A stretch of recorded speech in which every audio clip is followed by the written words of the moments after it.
They were never meant to be read.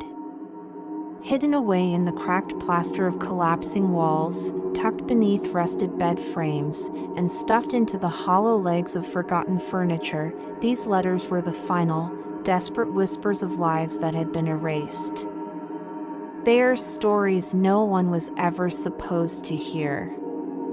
Stories of abandonment, of voices silenced, and of secrets that were meant to decay with the buildings that held them.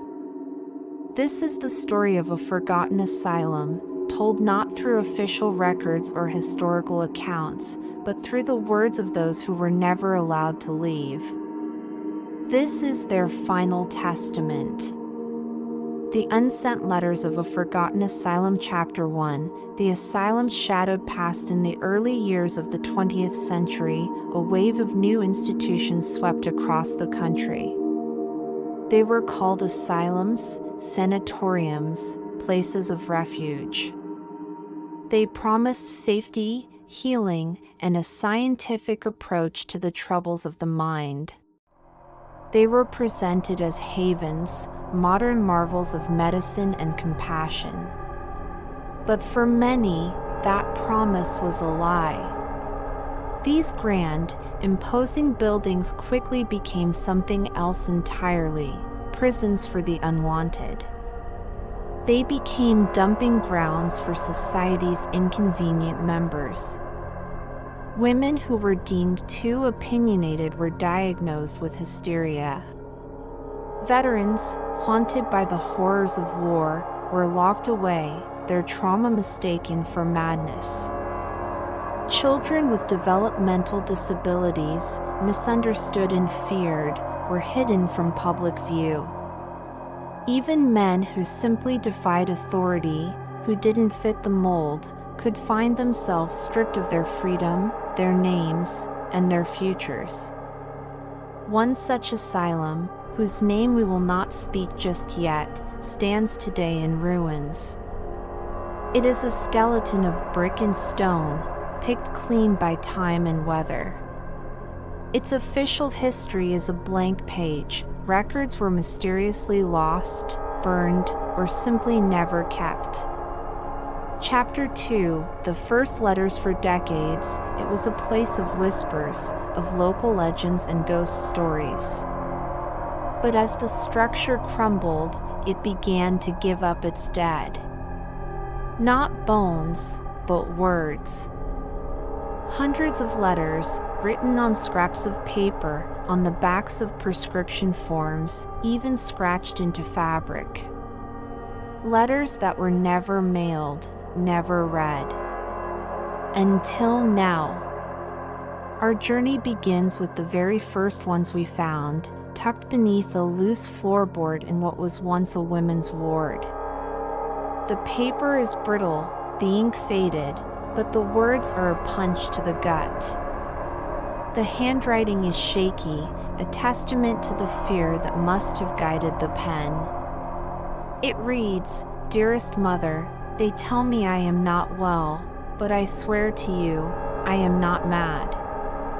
The doctor with the cold hands said I have a nervous disposition.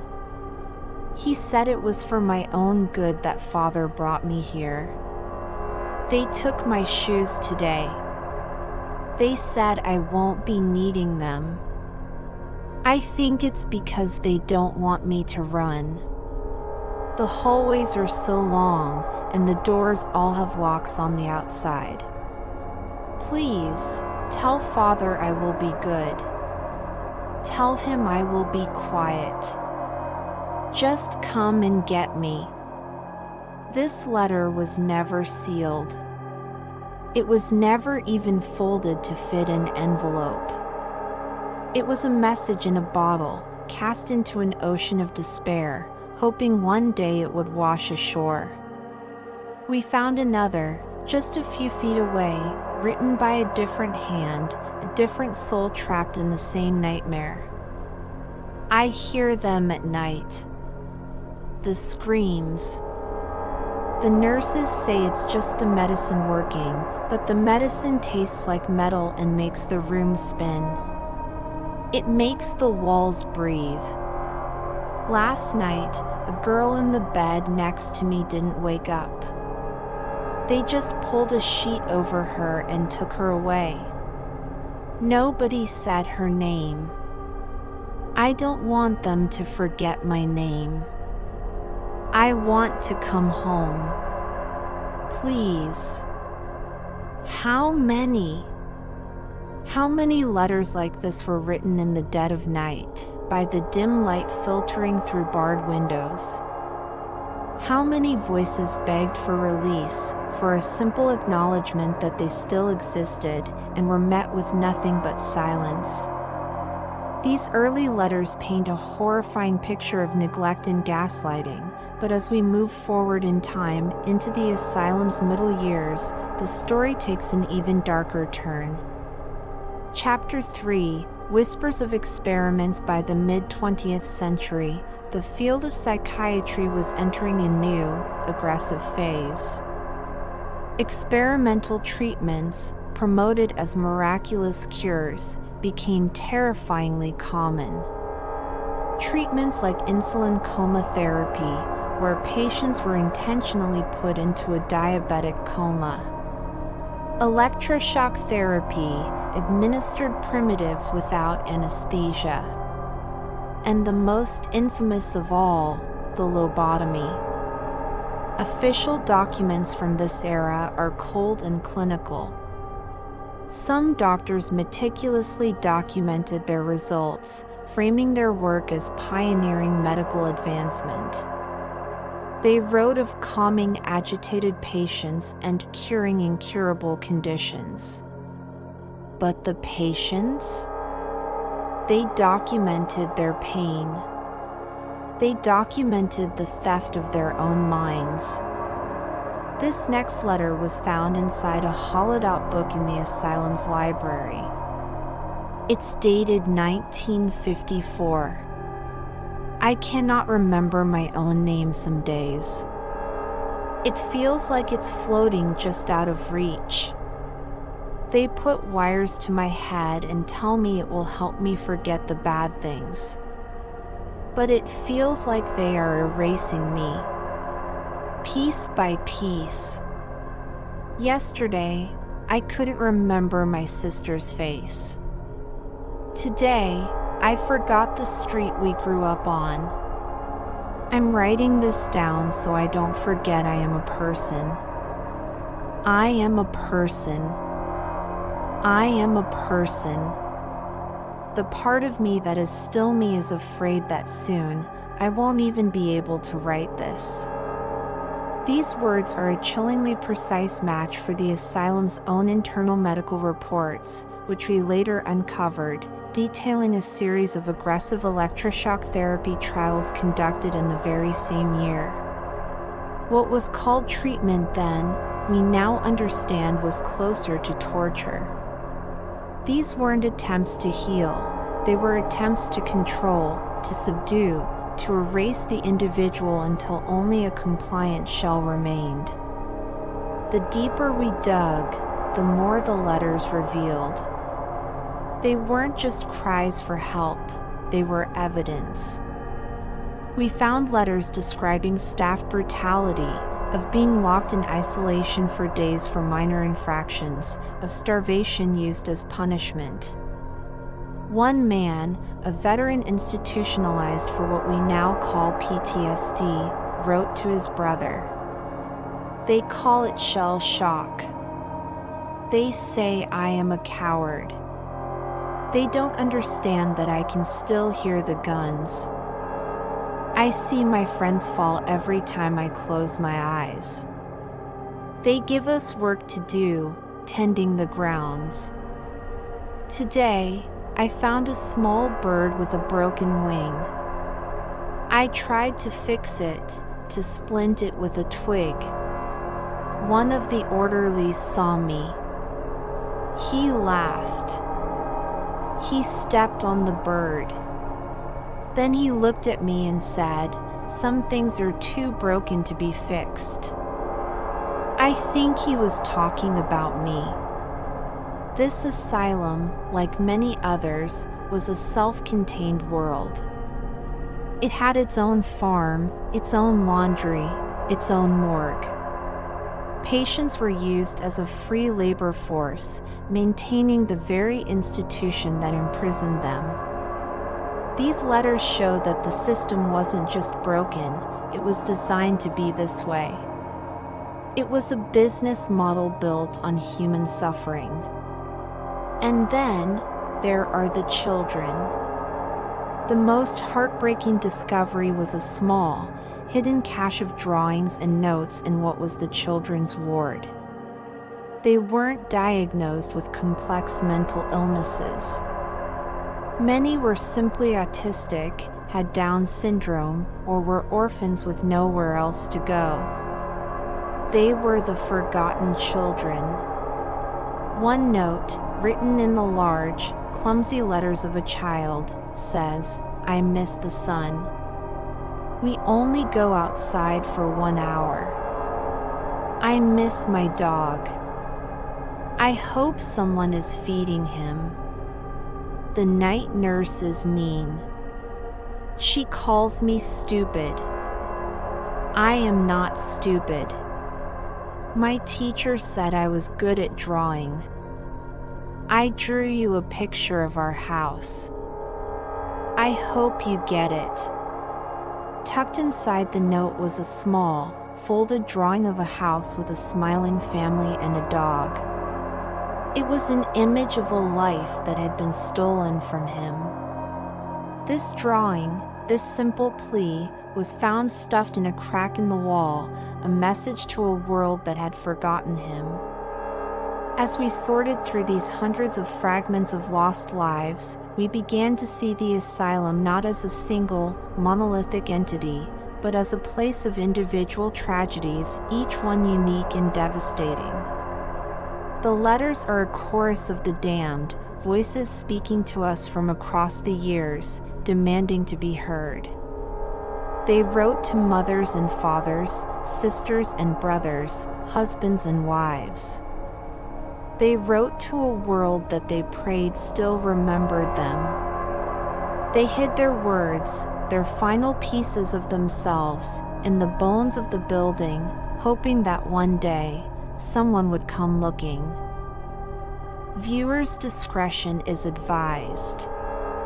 Chapter 4: The Forgotten Children. Among the most haunting discoveries were letters written in tiny, almost desperate handwriting. They were children's letters.